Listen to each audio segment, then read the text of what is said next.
আসসালামু আলাইকুম। আপনারা দেখবেন যে প্রত্যেকটা রেফ্রিজারেটরের পিছনে এরকম একটা ডায়াগ্রাম থাকে, যে ডায়াগ্রামের মাধ্যমে এই রেফ্রিজারেটরটা কিভাবে চলে এটা একটা ইনস্ট্রাকশন দেওয়া থাকে। তো আমি যেটা দেখাচ্ছি এটা হচ্ছে একটা ফার্স্ট, একদম নরমাল একটা ফার্স্ট ফ্রিজ। এখানে আমরা দেখার চেষ্টা করি কি আছে। এখানে উপরে আছে ক্লাইমেট টাইপ।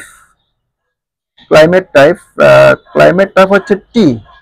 ক্লাইমেট টাইপ টি, এটা দিয়ে আর ট্রপিক্যাল জোন বোঝানো হয় কিনা, এই যে বিশ্বের জলবায়ু অঞ্চলে কিছু ভাগ করা আছে, মেবি 10 ভাগ বা 12 ভাগ এরকম করা আছে।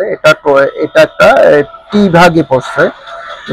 এই রেফ্রিজারেটরটা কোন ধরনের জলবায়ুতে চলবে এরকম একটা ইনস্ট্রাকশন আর কি। তারপর আছে এন্টি ইলেকট্রিক শক ক্লাস, এটা দেওয়া আছে রোমান হরফে 1 দেওয়া আছে।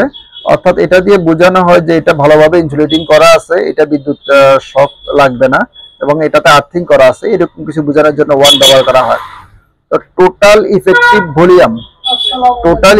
ভলিউম বলতে এখানে 195 লিটার, অর্থাৎ এটার গ্রোস ভলিউম 195 লিটার আছে।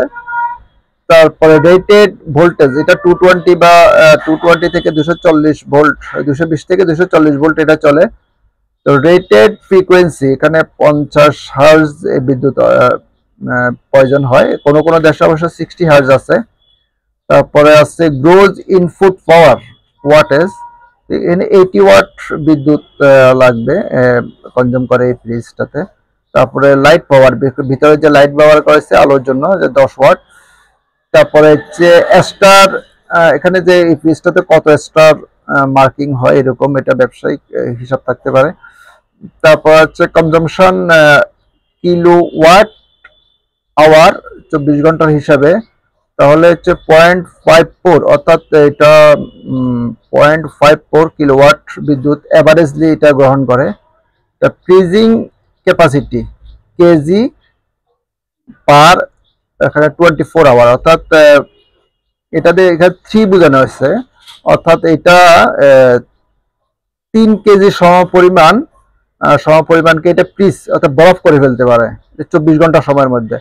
তো আমরা জানি যে 4 জনের একটা পরিবার যদি হয়, সেক্ষেত্রে আমার মনে হয় 6 হলে হয়, তাহলে এই রেফ্রিজারেটরটা সম্ভবত স্বামী স্ত্রী 2জন হলেই সবচেয়ে ভালো।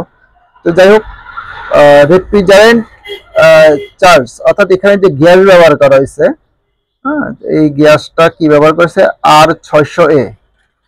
এটা R600A, এটা 36 গ্রাম গ্যাস এখানে প্রয়োজন হয়। আচ্ছা, যাই হোক, এগুলো এখানে দেখানো আছে, আর এখানে একটা ডায়াগ্রাম দেখানো আছে। এটা হচ্ছে মূলত ইলেকট্রিক যে ডায়াগ্রামটা।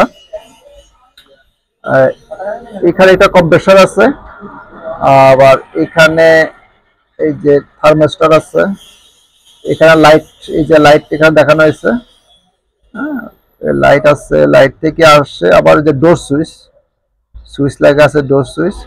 ওখান থেকে এই যে এখানে থার্মোস্ট্যাট, যেটা আমরা ফ্রিজের ভিতরে ঘুরে ঘুরে ঘুরে যে আমরা টেম্পারেচার কমাই বাড়াই, এরকম থার্মোস্ট্যাট থেকে যাবে এই পুরো, এখানে পুরো ব্যাপারটা হচ্ছে কম্প্রেসার। হ্যাঁ, এখানে পিটিসি রিলে আছে, ওভারলোড আছে এখানে। যাক, এটাই। তো আমরা আজকে এতটুকুই। তো আমরা নেক্সট টাইম আমরা একটা নন ফ্রস্ট ফ্রিজ এবং অন্যান্য যে ক্লাসিক যে ফ্রিজগুলো আছে এগুলো নিয়ে আমরা আলোচনা করব। ধন্যবাদ।